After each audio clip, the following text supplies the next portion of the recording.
আজি দিনটোতে মহিলা উদ্যমিতা আঁচনিৰ ওপৰত অসম চৰকাৰ ফালৰ পৰা আহি পৰিছে এটা গুৰুত্বপূৰ্ণ খবৰ। তো বন্ধুসকল আপোনালোকক এতিয়া অতি সোনকালে আপোনালোকে এই জুন মাহতে তো যিসকল মহিলাই আপোনালোকে 10,000 টকা পাবলৈ বাকী আছে, তো বন্ধুসকল সেইসকল মহিলাই অতি সোনকালে আপোনালোকে জুন মাহতে তো যিবোৰ ডিস্ট্ৰিক্ট বৰ্তমান বাকী আছে তো সকলো ডিস্ট্ৰিক্টত আপোনালোকে জুন মাহতে সেই টকাটো লাভ কৰিব।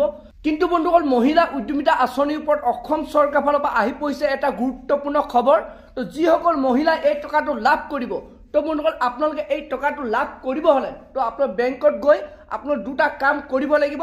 যদি আপোনালোকে এই কামকেইটা নকৰে তেতিয়াহলে কিন্তু আপোনালোকে সেই 10,000 টকাটো লাভ নকৰিব। তো বন্ধুসকল সেইটো কাৰণে আপোনালোকে অতি সোনকালে আপোনাৰ বেংকত গৈ এই কামকেইটা কৰি লওক। তো বন্ধু যেহেতু জুন মাহতে যোনটো মুখ্যমন্ত্ৰী ডাঙৰীয়াই ঘোষণা কৰিছে যিসকল মহিলা বৰ্তমান বাকী আছে তো সকলো মহিলাই আপোনালোক জুন মাহতে সেই 10,000 টকাটো লাভ কৰিব। তো বন্ধুসকল আপোনালোকক মই সবিশেষ জনাম যে আপোনাৰ বেংকত গৈ কোনকেইটা কাম কৰিব লাগিব। তো বন্ধুসকল আপোনালোকে সেইটো কাৰণে ভিডিঅ'টো একেবাৰে স্কিপ নকৰাকৈ আপোনালোকে চাই থাকিব। আৰু লগতে যদি আপোনালোকে মোৰ চেনেলটো নতুনকৈ ভিজিট কৰিছে চেনেলটো লাইক এটা কৰি দিব, পাৰিলে ছাবস্ক্ৰাইব এটা কৰিব, লগতে আপোনালোকে বেল আইকনটো অন কৰি দিব। তো যেতিয়া এনেধৰণৰ ইনফৰমেশ্যন বা খবৰবোৰ আহি থাকিব তো প্ৰথমেই আপোনালোকে সেই ভিডিঅ'টো লাভ কৰিব পাৰিব। এতিয়া বন্ধুসকল আপোনালোকক মই জনাই আছো বৰ্তমান যোনটো অসম চৰকাৰৰ ফালৰ পৰা বিগ আপডেট আহি পৰিছে মহিলাসকলৰ কাৰণে। যিসকল মহিলাই আপোনালোকে 10,000 টকাটো লাভ কৰিব তো সেইসকল মহিলাই আপোনাৰ বেংকত গৈ আপোনালোকে জানে যে চৰকাৰী যিকোনো আঁচনি টকা লাভ কৰিব হলে আপোনালোকৰ ডিভিডি মাধ্যমেৰে চৰকাৰে প্ৰেৰণ কৰে। তো তেনে ক্ষেত্ৰত আপোনালোকৰ যোনটো নেকি আপোনাৰ যোনটো বেংকতে নেকি আপোনালোকৰ একাউণ্ট আছে তো বন্ধুসকল আপোনালোক তাত ডিভিডি ফৰ্ম আপোনালোকে ফিল আপ কৰিব লাগিব। তো আপোনালোকে ডিভিডি ফৰ্ম ফিল আপ কৰি আপোনালোকে জমা কৰিব লাগিব। তো সেইটো কাৰণে বন্ধুসকল আপোনালোক অতি সোনকালে আপোনাৰ বেংকত যাওক। তো বেংকত গ'লে আপোনালোকে ডিভিডি ফৰ্ম পাই যাব। তো তাত গৈ আপোনালোকে সেই ফৰ্মখন ফিল আপ কৰি আপোনালোকে অতি সোনকালে আপোনালোকে জমা কৰক। আৰু 2 নম্বৰ যোনটো নেকি খবৰ আহি পৰিছে তো যিসকল মহিলা বৰ্তমান আপোনালোকে বছৰে বছৰে আপোনাৰ KYC কৰিবলগীয়া হয়, অৰ্থাৎ আপোনাৰ যদি KYC কৰিবলগীয়া আছে অতি সোনকালে আপোনালোকে KYC কৰি লওক।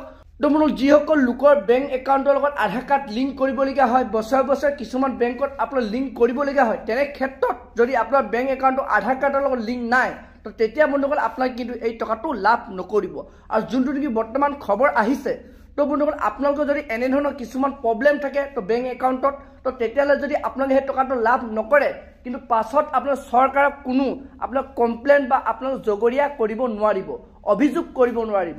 তো তেনে ক্ষেত্ৰত আপোনালোকে অতি সোনকালে 2 দিনৰ ভিতৰত যিহেতু জুন মাহতে চৰকাৰে 10,000 টকাটো দিয়াৰ কথা কৈছে, যোনটো নেকি বৰ্তমান কালি মুখ্যমন্ত্ৰী ডাঙৰীয়াই ঘোষণা কৰিছে বাকী যিবিলাক নেকি ডিস্ট্ৰিক্ট বাকী আছে, যিবিলাক মহিলা বাকী আছে সকলো মহিলাই আপোনাৰ জুন মাহতে সেই টকাটো লাভ কৰিব, 10,000 টকাটো লাভ কৰিব। তো বন্ধুসকল আপোনালোকে আজিয়ে যাওক, আজিয়ে গৈ আপোনালোকে সেই কামকেইটা কৰি লওক। তো বন্ধুসকল বৰ্তমান এইটোৱে মহিলা উদ্যমিতা আঁচনিৰ ওপৰত খবৰ আহি পৰিছিলে। তো বন্ধুসকল আজি ভিডিঅ'টো ইমানেই আছিল। আপোনালোকে যদি এনেধৰণৰ আৰু ইনফৰমেশ্যন বা খবৰবোৰ লাভ কৰিব বিচাৰে, এনেধৰণৰ যদি নিউজবোৰ আপোনালোকে জানিব বিচাৰে চেনেলটো লাইক এটা কৰিব, পাৰিলে ছাবস্ক্ৰাইব এটা কৰিব, লগতে আপোনালোকে বেল আইকনটো অন কৰি থ'ব। তো যেতিয়া এনেধৰণৰ খবৰ বা নতুন নতুন ইনফৰমেশ্যনবোৰ আহি থাকে তো প্ৰথমেই আপোনালোকে সেই ভিডিঅ'টো লাভ কৰিব পাৰিব।